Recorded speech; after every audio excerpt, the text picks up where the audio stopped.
Hey,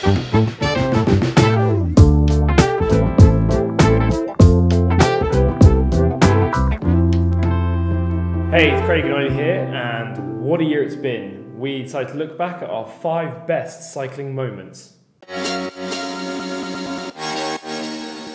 So in at number 5 is obviously Chris Froome's Tour Welter double. Yes, yes. What an achievement that was, 100%. What is it, Craig? What was the landmark? So he was only the 3rd person to ever do the Tour Welter double in a single season, and he's the 1st person to ever do it ever since they changed the Welter to its August standing in the calendar. So it's pretty substantial stuff. Exactly right. And when you actually look back at the Welter in particular, I mean, it was some ride from Froome, wasn't it? Really? Yeah. I mean, he absolutely decimated the field after winning his 4th Tour de France. So of course, and actually at the Tour, I mean, the Tour was a hell of a race itself. Yes, yeah, it was. So you had like Aru. Do you remember? You had like Aru was really challenging, wasn't he, in that second week? And he put in a few good performances in the mountains.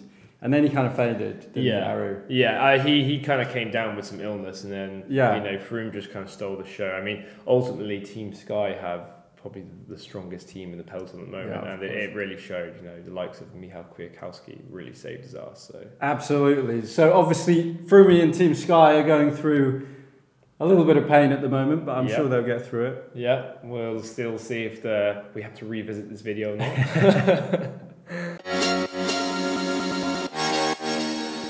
So in at number 4, we had the remarkable moment when a poor cyclist's bike was stolen by a very opportunistic thief.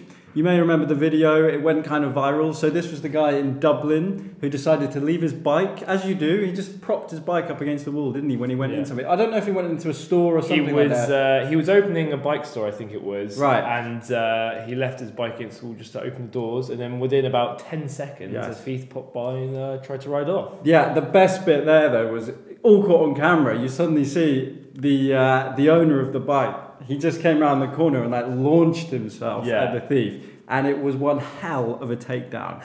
Very like WrestleMania. It's like WrestleMania, NFL, rugby. If you guys know about rugby, all rolled into one. All rolled into one. It was epic.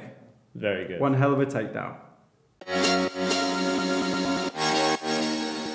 And in at number 3, marking the first of the podium spots, is Tom Dumoulin. To be able to do a poo in the middle of a stage and still win a Grand Tour. Disgusting.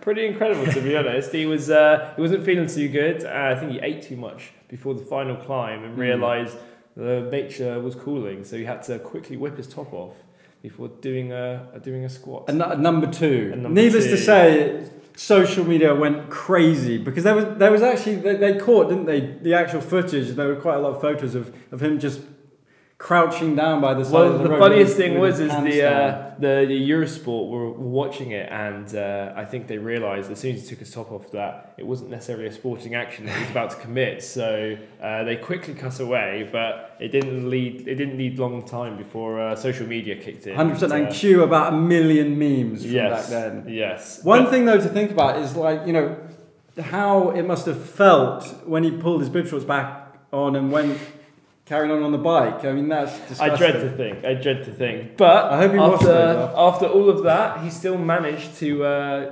hold on to his time and to his lead in the pink jersey and actually beat Nairo Quintana. Yeah, and that final stage, which was the time trial, wasn't it? Yeah. I mean, that was great to watch. That was like proper bike racing. That was such good fun. Yeah, it was right down to the last hair. You know, being 53 seconds down the final day and somehow winning by 31 seconds. It's pretty special stuff. And what I really like about that is that Dumoulin is like, he's a big guy, right? Yeah. Is he 6 foot plus? Yeah, he's a big. You know, he's normally he's a time trial specialist, isn't he? And for him to go and pull that out of the bag and win the Grand Tour like that was pretty special. Yeah, it was. So definitely boding well for next year's Giro. Yeah. Hopefully Froome will be there, and that will be bloody good. Bloody good racing. And in at number 2, we have the main man himself, Peter Sagan, and his 3rd consecutive World Championship road race gold, which was amazing. Yeah. So this was obviously the World Championships that took place in September in Bergen in Norway. which, by the way, was a really, really cool event. Yeah. Like, it was done so well. It's a real party. As far as I know, they lost loads of money on it. They're still struggling, They could declare bankruptcy at any time. Yeah. But no, hell of a race. Penny. Hell of a race. So obviously unprecedented to win 3 in a row like that, and it really just underlines his ridiculous credentials on a bike, right?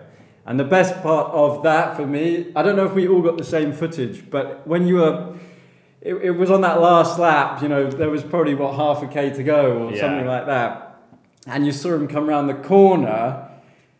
And all the riders were out of shot for a few seconds, right? Because they couldn't catch up the TV cameras. Yeah, and Sagan was nowhere. And then suddenly he comes into view, and he's out there in front. I mean, it's bloody crazy, bloody good stuff. It was pretty incredible. You see the footage cut, and then out of nowhere, Sagan comes through and wins his third, it's hat trick of World Championship. Which in Sagan we trust.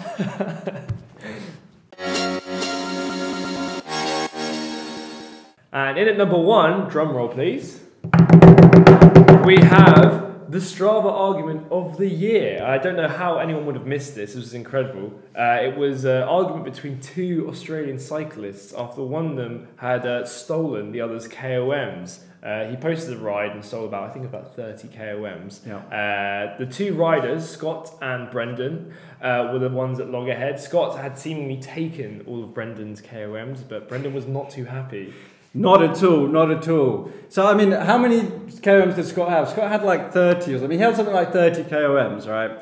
So Brendan started stealing a few of these, stealing a few KOMs, and then it all kicked off. Well, that's the thing. He had the idea that he's gone out intentionally stealing, but he's just gone on the ride and had accidentally taken these KOMs. But Brendan felt like he was being personally attacked, saying that he was a true cyberbully for taking his KOMs, and that he was actively chain attacking his KOMs, trying to steal them. So, I mean, it begs the question of why are you in Strava if you don't want a competitive edge, you know? Yeah, exactly. And the best thing about it was all obviously in the public domain, right? Because they were just exchanging Strava messages. It got picked up by a few news outlets, forums, and things like that. Went a bit viral. You had a lot of people. You had a lot of people coming into the conversation quite late on and just laughing at the whole situation. It was quite absurd, really. I think in the end, Brendan actively deleted his account, so it didn't end well for him at all. I wonder if they're still friends.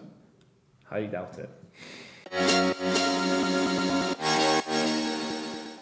And this would not be a proper countdown without a couple of honourable mentions that we just couldn't leave out as well. So, first honourable mention has to be, come on, Elbowgate, Sagan, Cavendish, face-off, whatever you want to call it. This was the moment that really defined the Tour de France back in July.